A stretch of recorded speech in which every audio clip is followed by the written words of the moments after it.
Hey everyone, it's Austin Solomon, the Solomon Group at Coldwell Banker Action. Wanted to do a quick video for you guys, just kind of recapping what I've seen in the market in 2022. And yeah, where we were, where we are now, potentially where we're going. Here we go. So here's where we're at right now. The market in Marathon County, there's 180 homes that are out in the marketplace. It's not a lot of options. Of those 180 homes, 102 have accepted offers on them, leaving 78 homes that are available. So if a buyer comes in, they're like, hey, I want to look at a house. Technically, there's about 78 options in Marathon County, which isn't a whole lot. That means if someone's looking for a 3-bedroom, 2-bath home under $200,000 in DC Everest, there may only be an option or two available. So yeah, definitely the market is pretty light on inventory right now. If we break that down between price point, I'll just talk about a couple of the price points. Under 200,000, there's 56 homes on the market, 14 are available. That's probably one of the most competitive markets, is that under 200,000 price point. Yeah, and then 500 plus, I'm just going to kind of highlight that. 500 plus, there is 22 homes out in the market. 4 of them have accepted offers, leaving 18 available. That's substantially more inventory that's still available. Like, that's a small percentage of homes in that price point that is under contract. So that's kind of an interesting point too. A little bit of softening in that upper price point. All right, so in general this year, there's just been less inventory in the Marathon County area. Whereas in years past, like in 2020, the market has hovered between 450 to 550 homes. Whereas this year is kind of between 250 and 350. So just in general, there's been less inventory. Part of that is because there's a lot of buyers, quicker turnover, not as many homes that are stacking up in the market. But part of that is just the climate. So with that low inventory, you pair that up with the high demand that we experienced throughout the majority of the year. A lot of that had to do with buyers and the interest rates. Most buyers wanted to take advantage of that good interest rates. And there was clear indicators that the interest rates were going to go up from the Fed and from professionals like lenders and real estate agents, informing buyers that, hey, the rates are good now. If you purchase, now, this would now being back in the spring and the summer, right before the interest rates go up, there's going to be some benefit there. So we just saw, like, the spring and the summer, probably the most competitive market that we've seen. Last year, 2021 was pretty competitive too, but really, buyers had to get really creative on getting their offers accepted because of so much competition, again, fueled by a lot of buyers and low interest rates.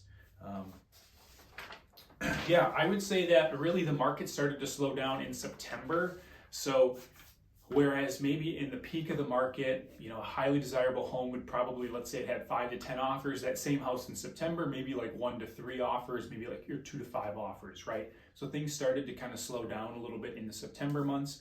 And slow down, I mean, become more balanced, right? Like, there's a certain amount of sellers, certain amount of buyers. That's starting to kind of balance out where that's more proportionate. Again, throughout the majority of this year, there's been few sellers, tons of buyers, and urgent buyers that want to buy now. So throughout the last couple months, it's kind of slowed down a little bit. There's not as many homes on the market. Some of the buyers have been finding homes, and there's not as many new buyers coming into the market. Again, part of that being, the interest rates aren't as advantageous.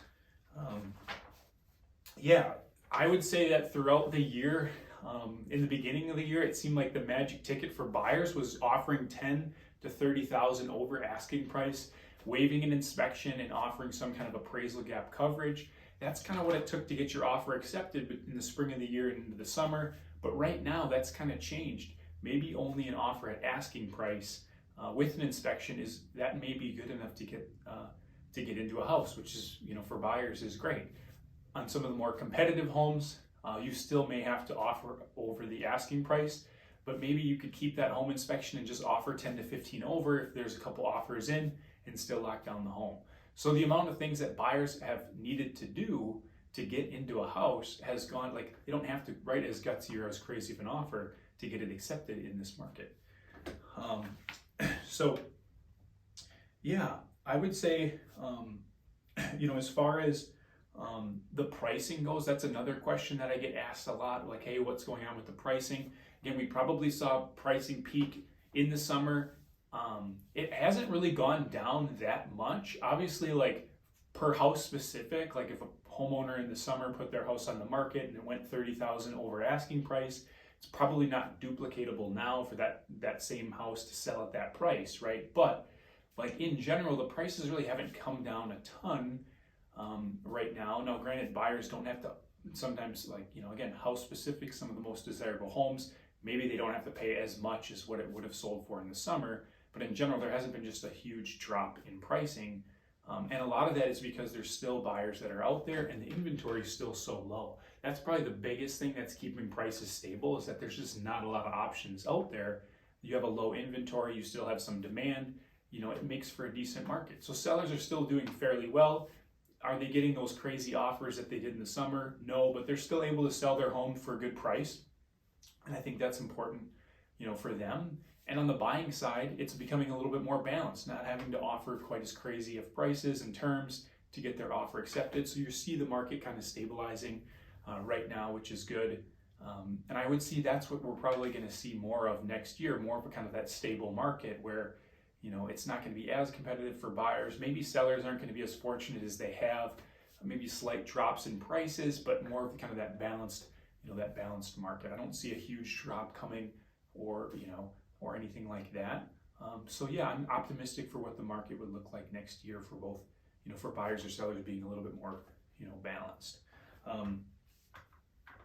Yeah, I think some of the advantages of buying right now versus like in a few months previous in our area is that there's just not as much competition. So, you know, back in the summer, there'd be times where a buyer would be looking at a very desirable home and, you know, they would say, I really want this house. And there might be 10 or 12 offers. So even though you really like the house and let's say you make a really good offer, there's no guarantee you're going to get it, especially when, you know, competing against cash offers and maybe some people that, you know, have some of those financing terms that a buyer may not have. Whereas right now, like if there's a house that comes on the market and a buyer's like, you know what, I really, really want this home, like this is the house I want, maybe they're still gonna have to compete with a few buyers, but not anything like it was in the summer. So that's a big advantage. Like you have a higher chance of getting a home that you want in this market right now. Again, limited inventory, so there's not as many options to pick from, but if the right one comes up, better chance you're gonna be able to make it your own. Yeah, I would say, again, house specific, again, on some of those more desirable homes that would have gotten multiple offers in the spring and summer, right? Now they're not getting as many offers, so potentially a little bit of better price, you know, better pricing on some of those homes as well. Yeah, I think another big advantage of buying right now is that the pace is a little bit more enjoyable. Not many people want to make a split decision and enjoy, like, you know, going and looking at homes, knowing that there's a couple people in front of you and behind you and touring it with you, and you know that there's multiple offers on a home. You know, it's just really fast paced in the summer. It's nice just to slow down a little bit, you know, be able to look at homes, not have to make an instantaneous decision, you know, so that's a big benefit as well of purchasing a home in this market. So yeah, I just kind of wanted to give you guys a recap. That's kind of what we've seen in the market, you know, in 2022 throughout the year, where we're at now, again, now more balanced of a market. And I would say that's going to continue into next year. And I'm optimistic that a little similar to how it is, you know, kind of now, just a little bit more of a balanced market. Thing is still happening. So yeah, hope everyone has a happy holiday season. Thanks for tuning into this video. We'll talk to you later.